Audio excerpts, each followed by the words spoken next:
Thank you very much for this opportunity to be here with you. I hear the concern coming from the speakers that the funding for civil society initiative is shrinking. I am here just to say the European Union resources for civil society are not shrinking. And in the Tanzanian context, if anything, we have expanded them in recent months and years. So this is just to reassure everyone, European Union is there for the civil society. We have a long-standing global commitment to supporting civil society organizations worldwide. And in the Tanzanian context, we have a very good level of funding to continue this type of cooperation in the future. It does not solve the issue of sources of funding, always the same, but I can reassure you the resources of the European Union are there for civil society. So what are the instruments, what are the mechanisms through which we engage with the civil society, what are the funding opportunities?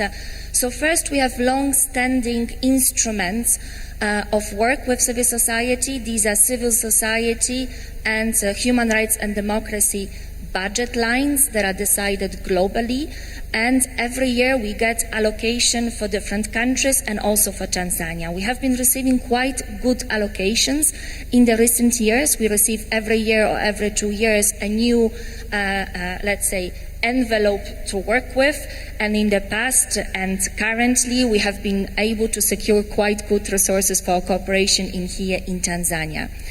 And another source of funding for civil society is our mainstream cooperation with the government, our big cooperation projects. So in all our programming process, when we define the new projects, we work very closely with civil society to get their views on the definition of the projects. And in every big cooperation project, we include some components to be implemented directly through civil society.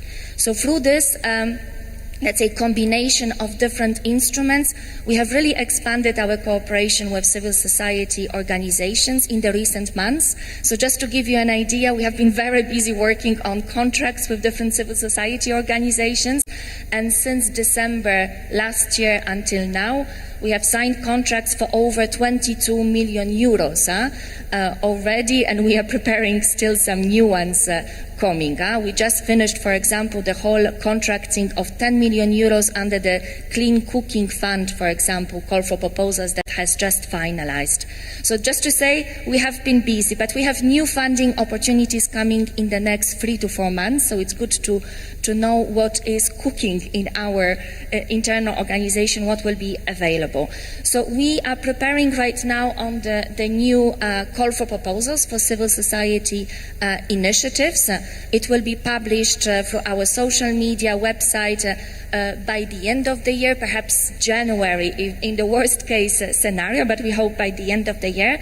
So we will put some 6.5 million euros available for new initiatives to be seized by the civil society. We are still discussing the priorities, but some of the priorities I can already disclose to you before we publish the call. We want to focus and step up our engagement with the youth, in general, and provide more funding for youth-related initiatives.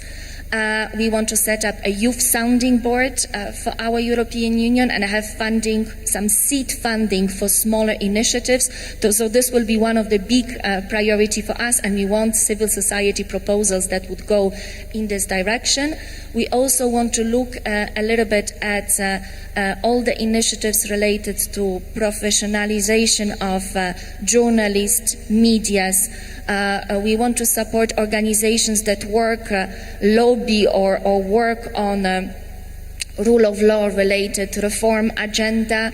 We want to also support NGOs that work in their capacity of oversight of budgetary process, accountability, transparency in public finance management. So these are some of the opportunities that will be opened up with this new call for proposals that will be published.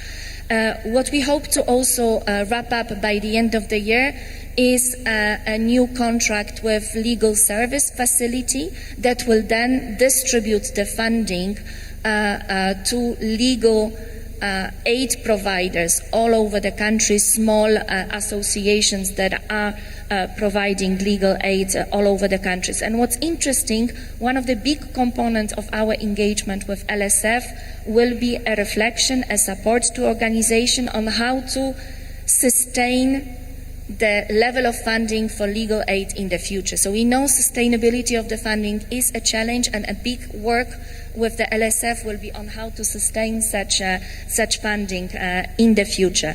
Also in the Tanzanian context, because I hear the problem is sometimes the financial capacity or basically overall capacity of CSOs. We are organizing regularly the sessions with civil society on financial procedures, for example. We have our contract and finance units and providing a real live training on the procedures, how to manage the funding transparently and correctly from the point of view of our procedures. So this is something also we recognize as a challenge, and we're trying to address it.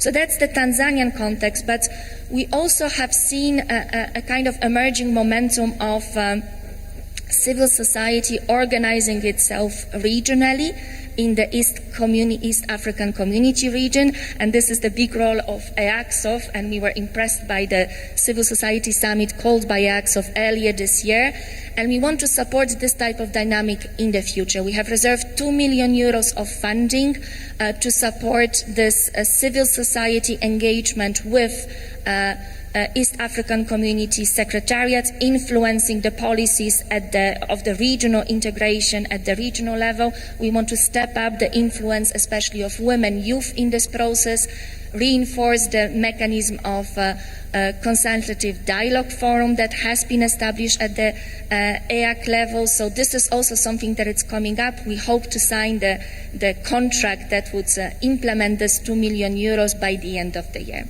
So these are some of the opportunities. I hope this is quite a lot of things only in the next 3 to 4 months.